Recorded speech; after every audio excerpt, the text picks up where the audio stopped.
강화도 조약과 불평등 조약 체제 들어가 보도록 하겠습니다. 자, 우선 동아시아에서 이제 서양과 조약을 체결한 나라가 있습니다. 먼저 중국이 영국에 계약을 했는데요. 그 절차를 먼저 설명해 보도록 하겠습니다. 영국이 인도를 통해서 중국에 진출했습니다. 중국에 진출해서 이제 그 청과의 무역을 확대하고 싶었어요. 근데 청은 이에 대해서 소극적인 태도를 보였습니다. 그래서 영국은 이에 대한 불만을 품고 있었는데 그 와중에 이제 청이 그 영국 상인들이 밀무역하고 있던 아편을 강하게 진압을 했거든요. 그걸 이제 구실로 영국이 청과 전쟁을 일으킵니다. 그게 제1차 아편 전쟁인데요. 당연히 어떤 나라가 이겼겠어요? 영국. 그렇죠. 좋습니다. 영국이 이겼겠죠? 그래서 난징 조약을 체결하게 되는데요. 여기의 내용은 중국의 5개 항구를 개방하고 홍콩을 하야한다. 좀 불평등한 내용을 지니고 있는 조약입니다. 자, 중국 다음으로는 일본이 개항을 했는데요. 일본은 미국에게 문호를 개방했습니다. 이제 어떻게 개방하게 되냐면 안 넘어갔어? 왜 안 넘어가지? 자, 그 미국의 페리 제독이라는 사람이 큰 함대를 끌고 가가지고 일본에서 무력 시위를 벌였습니다. 무력 시위를 벌여서 이제 문호를 개방하라 강하게 요구했는데요. 미국이 엄청 강한 나라잖아요. 그래서 이제 에도막부는 한우 없이 받아들이게 됩니다. 그래서 맺은 체결한 조약이 미일 화친 조약이고요. 이제 미일 화친 조약을 체결했는데 여기서 끝이 아니라 미국이 더 요구를 하는 거예요. 그렇게 돼서 체결하게 된 조약이 미일 수호통상 조약. 일본의 5곳의 개항장을 더 개방하라고 요구했습니다. 이렇게 해서 중국과 일본의 문호 개방을 봤는데요. 이제 조선의 문호 개방을 알아봅시다. 우선 이제 조선의 상황을 말씀드리자면 원래는 흥성대원군이 정치를 하고 있었잖아요. 흥성대원군은 외국과의 문호 개방을 긍정적으로 봤나요? 부정적으로 봤었나요? 부정적. 그렇죠. 통상수도 거부 정책을 펼쳤잖아요. 그래서 이제 원래는 외국과의 교역이 이제 좀 끊겼었는데 고종이 20세가 되면서 이제 직접 정치를 하기 시작합니다.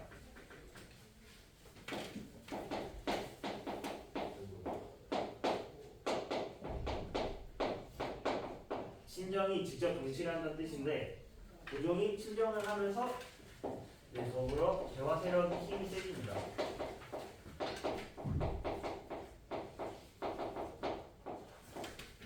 이제 개화 세력은 고종에게 우리나라도 일본과 중국처럼 외국에게 문호를 개방해서 선진 문물을 좀 받아들여야 된다라고 주장했습니다. 근데 이제 우리가 아무리 받아들이고 싶어도 외국에서 우리한테 문호를 개방하라고 요구를 해야지 우리가 어떻게 해볼 거 아니에요. 이때 마침 일본에서도 좀 변화가 있습니다. 일본에서는 이제 여기 보시다시피 메이지 유신이 새 정부를 수립합니다. 황제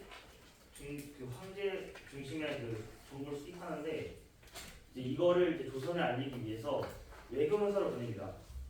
근데 외교 문서가 이제 황제 국가 용어를 사용했는데요. 우리나라는 이제 그러한 이유 때문에 접수를 거부합니다. 외교 문서를.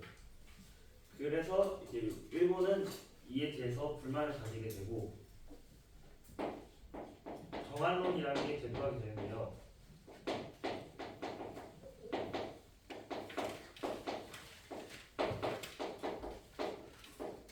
조선을 침략하자는 정한론입니다.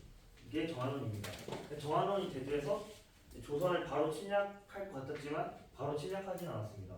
왜냐하면 내부에서 정한론이 대두했을 때 외부의 세력을 침략하는 것보다 내부의 개혁을 우선적으로 개혁하자고 주장한 세력들이 있었는데 그 세력들에 의해서 바로 실시되지 않고요. 이제 좀 시간이 흐르면서 개화 세력도 힘이 점점 세지는데 이때를 틈타서 일본이 조선을 침략합니다. 웅노라는 배를 끌고 와서 미국이 일본에게 했던 방식과 같은 방식으로 무력 시위를 벌여요. 그렇게 그래서 이제 우리나라는 일본과 이제 교전을 하게 됩니다. 그래서 결국 일본이 물러가게 되는데요. 이 교전 상황에서 일본의 배가 좀 피해를 입게 됩니다. 일본은 이걸 부실로 우리나라한테 그 문호 개방을 하라고 요구를 합니다.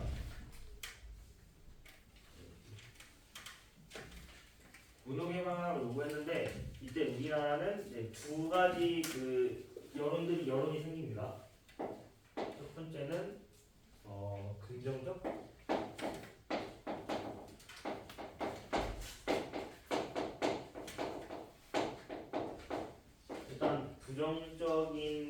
일단 부정적이라고 생각하는 사람이 대표적으로 최익현이라는 사람이 있는데요. 이 사람은 통상 대화론을 거부했습니다. 하지만 계속하세요 우선은. 이때 그 개화 세력도 힘이 점점 세지고 지금 여론이 외국의 문물 좀 받아들이면 좀 더 좋을 것 같다라는 사람들의 생각이 좀 잡히면서 이제 박 교수가 주장한 그 통상 대화론이 정부에 의해서 받아들여집니다.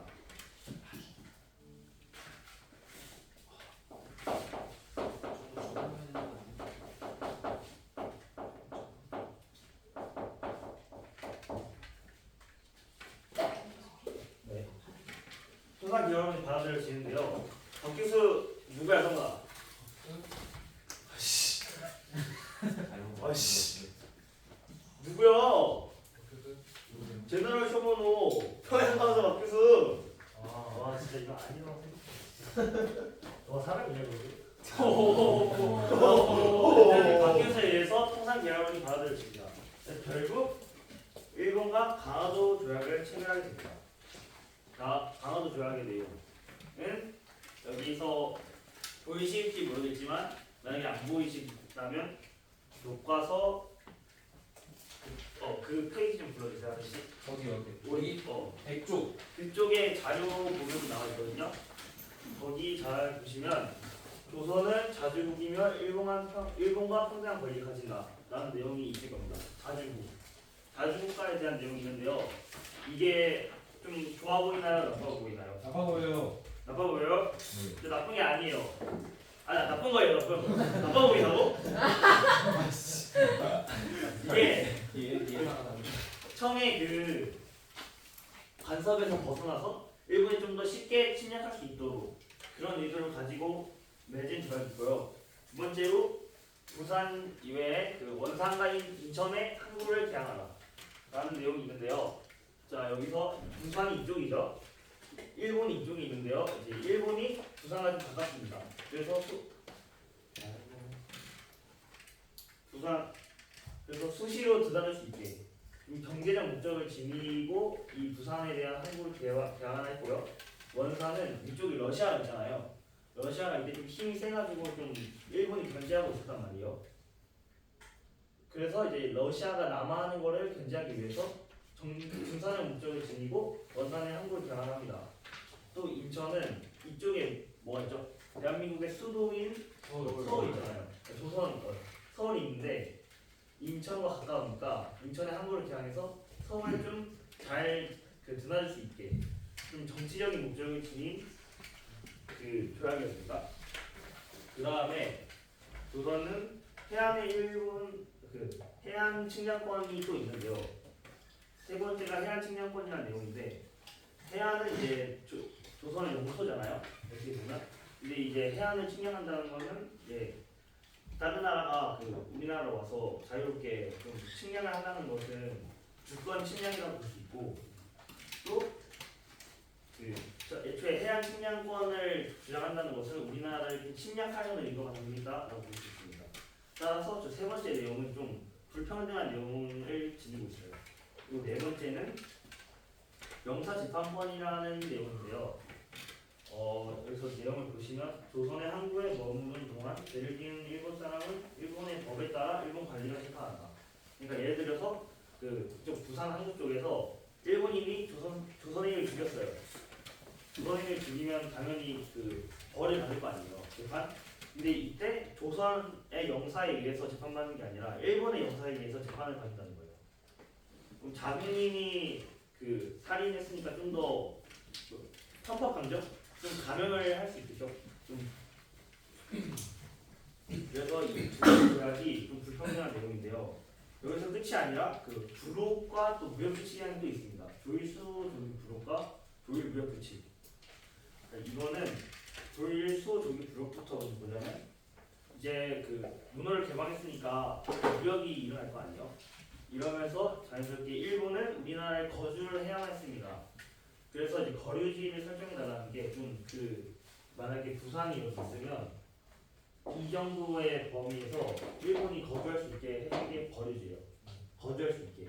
그리고 또 일본 화폐 유통을 했는 내용이 있는데요. 이제 무역을 할 때 뭐 쌀 이런 걸로 무역하는 게 아니라 화폐로 무역을 하잖아요. 근데 일본인은 당연히 조선의 화폐보다는 자기네들 나라의 화폐로 무역을 하는 게 자기네들한테 좋으니까 그래서 일본 화폐 유통을 조약에 내용에 넣었습니다.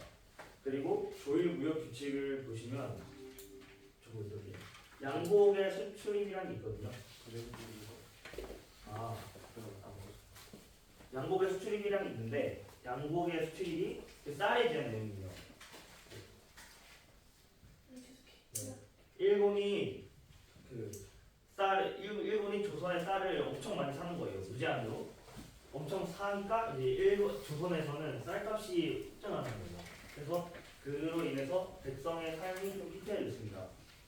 그리고 무관세는 일본이 영국의 그 면제품을 수입을 했거든요. 그때 영국은 산업혁명에 의해서 진료 값싼 면제품이 많이 생산했잖아요. 근데 그거를 조선에다가 다시 팝니다. 그때 관세를 붙이지 않는다는 거예요. 그렇게 된다면 조선의 제품들이 좀 경쟁력을 좀 잃죠. 왜냐하면 거기는 우리나라에서는 좀 값도 좀 어느 정도 있고 질도 그렇게 좋지 않지만 영국의 면제품은 완전 싸고 그 질까지 좋으니까. 그래서 이로 인해서 이런 그 조약들에 의해서 조선인들이 많은 피해를 입었습니다. 이제 그 강화도 조약은 아까 거기까지고요. 이제 강화도 조약을 체결한 이후로 한동안은 다른 서구 열강들이 그 문호를 개방하라고 요구했을 때 받아들이지 않습니다. 그러다가 미국과 조약을 체결하게 됐는데요. 그 계기가 바로 조선 책략이라는 책인데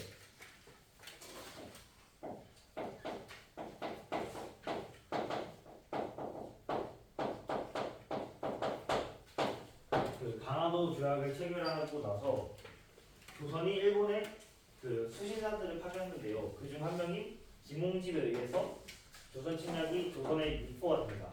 널리 퍼졌는데요. 조선 책략의 내용이 어떤 거냐면 일본과 친하게 지내고 중국과도 친하게 지내고 미국과도 친하게 지내자라는 내용을 담고 있습니다. 근데 조선은 원래 일본이랑 중국과 좀 친하잖아요. 그러니까 여기서 말하고자 하는 내용은 미국과 좀 친하게 지내라. 그러니까 좀 미국과 교역을 하라 그런 내용을 담고 있습니다. 네. 이런 조선 침략이 좀 널리 알려지고 우리나라 조선인들의 좀 그 생각도 이제 좀 미국과 조약을 체결해도 나쁘지 않겠다라는 생각이 서서히 들고 있었습니다. 그래서 조미소 통상 조약이라는 조약을 미국과 체결하게 됩니다. 여기에 내용은 총 3가지, 4가지가 있는데요. 거준 조정이라는 걸 먼저 보면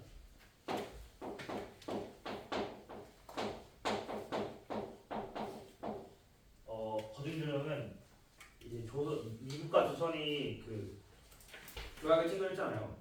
그러니까 만약에 미국과 러시아가 전쟁이 났어요. 그러면 우리나라가 얘네들 도와줘야 된다는 거예요. 근데 생각해 보면은 그 상황이 좀 말이 안 되잖아요. 이렇게 센 나라들 사이에서 우리나라가 도우러 간다는 거예요. 그러니까 미국은 이 거준 조정을 통해서 우리나라가 만약에 다른 나라와 전쟁을 하고 있다면 도와주겠다는 내용을 전하려고 거준 조정이라는 내용을 담았습니다. 여기까지 좀 어때 보여요? 괜찮아 보이죠? 근데 이 조약도 역시 불평등한 조약입니다. 최혜국 대우라는 내용 때문인데요. 최혜국 대우는 말 그대로 최고의 그 대우를 하는 건데, 예를 들어 우리가 미국과 이제 조약을 체결하고 다른 나라랑 체결할 수 있잖아요. 근데 그 체결한 조약의 내용이 미국과 체결한 조약 내용보다 더 좋을 경우에 얘네들이 자동으로 그 조약도 여기 포함이 되게. 그러니까 완전 사기인 거죠. 최고 대우가. 이러한 불평등한 예를 담고 있는데요. 아까 일본에서 그 영사 재판권 있었잖아요. 그래서 당연히 얘네도 영사 재판권이 담겨져 있습니다.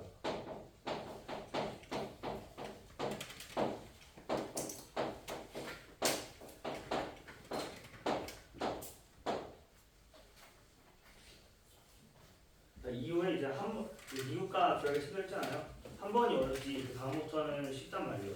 그래서 서서히 다른 서구 열강들과도 조약을 체결하게 됩니다.